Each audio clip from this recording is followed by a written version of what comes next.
Hi friends, ఈ చిత్రమైన కాయ మీరు చూసారా?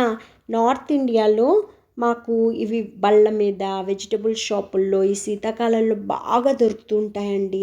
వీటిని సింగాడా అని, వాటర్ చెస్ట్నట్ అని, పానీ ఫల్ అంటూ ఉంటారనమాట. ఇవి తొక్కు తీస్తే అచ్చు హార్ట్ షేప్లో ఉండి తెల్లగా తీయగా లేత కొబ్బరి ముక్కలాగా కరకరలాడుతూ చాలా బాగుంటాయి. ఇవి హెల్త్కి కూడా చాలా మంచిదిట. ముఖ్యంగా ఇక్కడ నవరాత్రులు ఉపవాసాలప్పుడు వీటి పిండితో రకరకాల వంటలు చేసుకుంటూ ఉంటారనమాట. ఈ కాయ స్టడీగా ఎనర్జీ రిలీజ్ చేస్తుందిటండి. అందుకే ఇది ఉపవాసాలకి ఎక్కువగా తింటుంటారు. శీతాకాలంలో మాత్రం ఇలా పచ్చిగా దొరుకుతుంది, కానీ మిగిలిన కాలాల్లో అంతా పిండి రూపంలో దొరుకుతూ ఉంటుందన్నమాట. హై బీపీకి చాలా మంచిది, ఎందుకంటే దీంట్లో చాలా పొటాషియం ఎక్కువట. అలాగే ఫైబర్ కూడా చాలా ఎక్కువ ఉండడం వల్ల వెయిట్ లాస్కి చాలా హెల్ప్ చేస్తుందిట.